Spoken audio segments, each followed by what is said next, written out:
ఈరోజు ఘాట్కి రావటం జరిగింది. ఆ మహనీయుడు ఎన్ని సంవత్సరాలైనా ఆయన చరిత్ర అజరామరంగానే ఉంటుంది.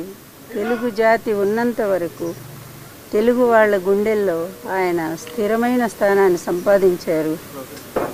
ఒక నటుడుగాను, అదేవిధంగా గొప్ప రాజకీయవేత్తగాను భారతదేశంలో కాంగ్రెస్కి యాంటీ పార్టీలన్నింటినీ కూడా ఆయన కలిపి ఒక తాటి మీదకి తీసుకొచ్చి నేషనల్ ఫ్రంట్ స్థాపించి మొత్తం భారతదేశంలోని తెలుగు జాతి గౌరవాన్ని నిలబెట్టిన ఏకైక వ్యక్తి ఒక నందమూరి తారక రామారావు గారు.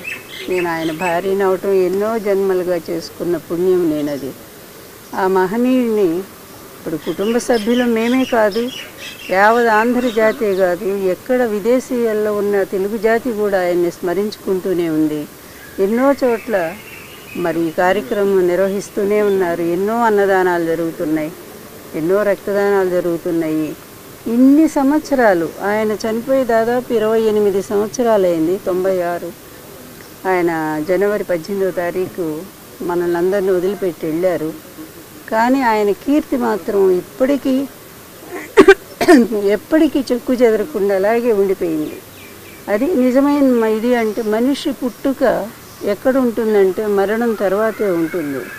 మరణించినా బ్రతికుండే వాళ్ళు ఎవరో భగవద్గీత చెప్పినట్టు కూడా అటువంటి మహామనిషి జాతస్య ధ్రువోహి మృత్యు అన్నట్టు మరణం అనేది ప్రతి ఒక్కళ్ళకి అది సహజమైనటువంటిది.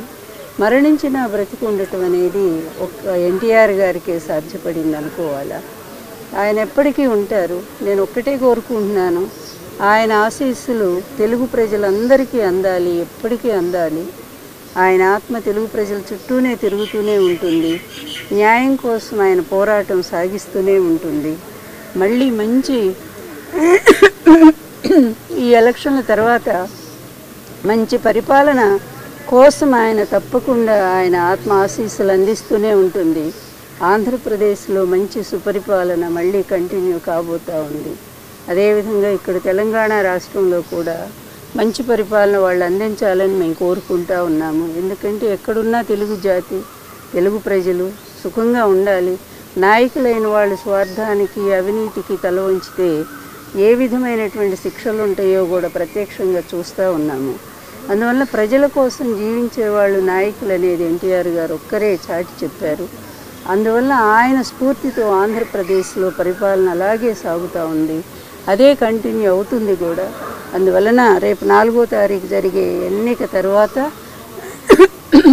ఆంధ్రప్రదేశ్ మళ్ళీ ఒక సుభిక్షమైన శాంతియుతమైన పరిపాలన అందుకుంటుందని, అందుకు ఎన్టీఆర్ గారి ఆశీస్సులు నిండుగా జగన్మోహన్ రెడ్డి గారికి అందాలని కోరుకుంటూ సెలవు తీసుకుంటాను.